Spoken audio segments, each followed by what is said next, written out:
दोस्तों, आज के इस सेशन में हम बात करेंगे एप्लीकेशन ऑफ आईपीसी। इस पर्पस के लिए हम पढ़ते हैं section 2, section 3, section 4 and section 5। आज के इस सेशन में मैं आपके साथ सेक्शन 2 डिस्कस करने लगा हूं और इस सेशन के अंत में मैं आपको एक इम्पोर्टेंट इंफॉर्मेशन दूंगा, तो आखिरी तक आप वीडियो देखिए। यूजुअली लोग इस सेक्शन के मैसेज को तो समझ जाते हैं, लेकिन इसकी लैंग्वेज को अगर मैं डिटेल में डिस्कस करूं तो मुझे हार्डली कोई पर्सन मिलता है जिसको क्लियर कट अंडरस्टैंडिंग होती है इसकी। आइए आज आपके साथ इस सेशन को डिटेल में डिस्कस करूंगा और मैं आपके साथ एक प्रॉमिस करता हूं कि अगर इस सेशन को आप ध्यान से देखेंगे तो फ्यूचर में कोई भी डाउट इस लैंग्वेज से रिलेटेड आपका नहीं रहेगा। तो punishment of offences committed within India. अब इसके सेक्शन की जो दो लाइनें हैं इसकी बॉडी की, इसको हम दो बारी पढ़ेंगे। एक बारी हम इसमें एंड नोट अदरवाइज को मिस करेंगे, यानी जो ब्रैकेट में रेड कलर की ब्रैकेट में आप देख रहे हैं इसको आप एक बारी हटा दीजिए और इसके बिना इस लैंग्वेज को पढ़ेंगे और बाद में हम इसके साथ पढ़ेंगे। और एंड नोट अदरवाइज पे लोग कंफ्यूज हो जाते हैं कि इसका मतलब इसमें क्या है। दोस्तों, law is the game of language. अगर आप लैंग्वेज के साथ खेलना नहीं सीखते, लैंग्वेज से आप डरते हैं, तो आप कभी भी एक एफिशिएंट प्रोफेशनल नहीं बन सकते हैं। तो क्या चाहिए कि लैंग्वेज से भागने की बजाय आप लीगल लैंग्वेज से दो दो हाथ करना सीखिए, और ऐसा ही करना मैं आपको इन वीडियोस के थ्रू सिखाता हूं। Every person shall be liable to punishment under this code for every act or omission contrary to provisions thereof, of which he shall be guilty within India। Bharat में आप कोई ऐसा काम करेंगे जो लीगल प्रोविजंस के कॉन्ट्रेरी है, यानी जो कानून के अगेंस्ट है, ऐसा कोई भी एक्ट करेंगे या कोई भूल करेंगे, कोई ओमिशन करेंगे, यानी जो काम आपको करना चाहिए था और वो काम आप नहीं करेंगे तो उसको हम बोलते हैं ओमिशन। और कोई भी एक्ट, कोई भी ओमिशन आप लीगल प्रोविजंस के अगेंस्ट जाके करेंगे, कॉन्ट्ररी करेंगे, तो आपको इंडिया में उसके ऊपर आईपीसी एप्लीकेबल हो जाएगा और आपको आईपीसी के अंदर पुनिशमेंट मिलेगी, आईपीसी के अकॉर्डिंग पुनिशमेंट मिलेगी। राइट? तो ये एक जनरल मैसेज है जो कि लगभग जो भी आईपीसी पढ़ते हैं इतनी बात तो वो सभी समझ जाते हैं। अब मैंने इसमें इस रेड ब्रैकेट के अंदर जो रेड ब्रैकेट मैंने यहां मार्क की है, इसके अंदर तीन वर्ड है and note otherwise. And note otherwise का मतलब क्या है, इसके लिए आप एक छोटा सा एग्जांपल सुनिए। एक है मिस्टर एक्स। मिस्टर एक्स कहां से आया है? दुबई से आया है। राइट? ध्यान से आप मेरी बात को सुनिएगा, ठीक है? दो सिचुएशंस को कंटेम्पलेट करेंगे। एक्स ने क्या किया? एक मर्डर किया। अगर उसने मर्डर इंडिया में किया, उसने मर्डर दुबई में किया। देखिए, अगर उसने मर्डर दुबई में किया तो वहां का पेनल कोड, वहां का पुनिशमेंट देने वाला कानून एक्स के ऊपर लागू होगा। हमें इस बात से मतलब नहीं है। वी डोंट केयर कि एक्स ने मर्डर किया, उसको सजा मिली, उसने दुबई में मर्डर किया, उसको वहां सजा मिली या नहीं मिली। हमें किस बात की चिंता है? अगर एक्स इंडिया में आके मर्डर करेगा और वो दुबई में रहने वाला है, तो सवाल है कि एक्स को सजा भारत के कानून के हिसाब से मिलनी चाहिए या दुबई के हिसाब से मिलनी चाहिए। इस बात का, इस क्वेश्चन का आंसर है ये सेक्शन 2 ऑफ आईपीसी। समझ रहे हैं कैसे यूज करना है हमें? इस प्रैक्टिकल एग्जांपल से आप सेक्शन 2 का यूसेज सीखेंगे। देखिए दोस्तों, अगर किसी पर्सन के ऊपर आईपीसी अप्लाई हो रहा है, इस बात के दो मतलब हैं, बड़े ध्यान से सुनिएगा। एक पर्सन के ऊपर आईपीसी अप्लाई हो रहा है, इस बात के दो मतलब हैं। पहला मतलब, उसके ऊपर इंडिया में ट्रायल चल सकता है सीआरपीसी के अकॉर्डिंग। और दूसरी बात, अगर कन्विक्शन होगा, यानी ये जो भी एक्यूजेशन उस पर लगा है जो भी इल्जाम उसके ऊपर लगा है वो प्रूव हो जाएगा तो उसको आईपीसी में जो दर्ज पुनिशमेंट है, जो आईपीसी में मेंशन्ड पुनिशमेंट है, वो पुनिशमेंट उसको मिलेगी। अब सवाल हमारा ये है कि एक्स के ऊपर दुबई की पुनिशमेंट लगेगी या इंडिया की पुनिशमेंट लगेगी। तो for your kind information section में यूज किया है word every person. Every person का मतलब क्या है? चाहे आप भारत के रहने वाले हैं, चाहे आप दुबई के रहने वाले हैं, या कहीं के भी रहने वाले हैं, आप कोई भी हैं। Every person means every person. आप किस जाति से आते हैं, किस धर्म से आते हैं, किस मजहब से आते हैं, किस एरिया से आते हैं, अमीर हैं, गरीब हैं, छोटे हैं, बड़े हैं, इट डजंट मैटर। हर आदमी अगर जो ऑफेंस करेगा, every person shall be liable to punishment under this code and not otherwise। और and not otherwise का मतलब मैं आपको बता रहा हूं इसमें क्या है। अब उसको सजा इंडिया के कानून के हिसाब से मिलेगी एंड नॉट अदरवाइज, यानी दुबई के हिसाब से नहीं मिलेगी। इसका मतलब ये है every person shall be liable to punishment under this code and not otherwise. अब सवाल ये है कि एक्स को दुबई के हिसाब से पुनिशमेंट दे या इंडिया के हिसाब से।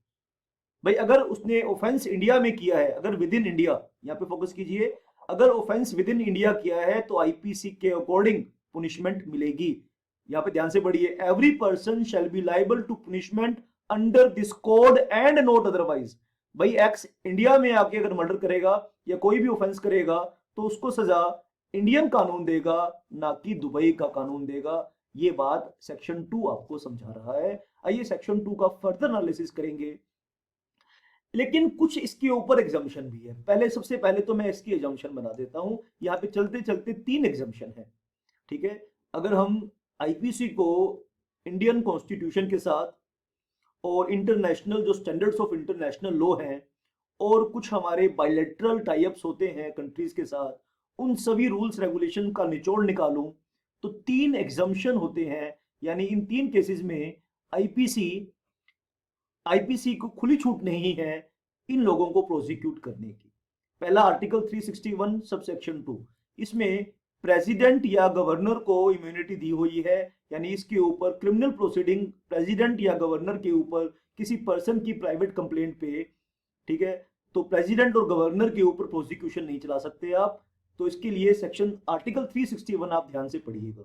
अभी इसको नोट करके आप लेक्चर को पॉज करके अगर आपको पॉइंट्स की जरूरत है तो नोट कर सकते हैं। दूसरा, जो बाहर की सरकारें हैं, जो किसी दूसरे देश का प्रधानमंत्री है, राष्ट्रपति है, ठीक है, जो हेड ऑफ स्टेट्स हैं, फॉरेन गवर्नमेंट्स हैं, उनके ऊपर आप प्रोसिक्यूशन नहीं चला सकते आईपीसी के अकॉर्डिंग। और तीसरा, जो डिप्लोमेट्स हैं, एम्बेसडर्स हैं, ठीक है, उनको भी स्पेशल स्टेटस मिला होता है, स्पेशल इम्यूनिटी मिली होती है। तो कई जगह पे, कई लॉज के अंदर आपको होम मिनिस्ट्री से अप्रूवल लेनी पड़ती है उनको अगर आप किसी मैटर में प्रोसिक्यूट करना चाहते हैं तो एक अलग से रूट होता है, नॉर्मल रूट नहीं होता।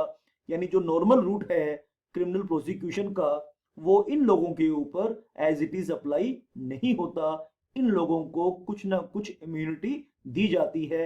लेक्चर को नोट करके आप इसका स्क्रीनशॉट ले लीजिए, या लेक्चर को नोट करके आप इसको कर सकते हैं। बाकी इसका पीडीएफ फॉर्मेट की कॉपी का लिंक भी मैं आपको छोड़ दूंगा डिस्क्रिप्शन में, वहां से भी आप डाउनलोड कर सकते हैं जो भी मैं इंफॉर्मेशन नॉलेज यहाँ पर यूज कर रहा हूं। ये दोस्तों, तो सेक्शन 2 के एप्लीकेशन के बारे में मैंने आपको बताया। Section 2 of the code deals with intra territorial jurisdiction of the courts. यानी इंट्रा टेरिटोरियल का मतलब यहाँ पे ये है कि कोई एक्ट अगर इंडिया में होगा तो उसके ऊपर आईपीसी अप्लाई होगा। अब इंट्रा टेरिटोरियल जुरिस्डिक्शन के साथ आपको समझना चाहिए एक्स्ट्रा टेरिटोरियल जुरिस्डिक्शन। तो उसके लिए सेक्शन 3 और 4 आपको पढ़ना पड़ेगा, जिसका लिंक आपको डिस्क्रिप्शन में मिलेगा।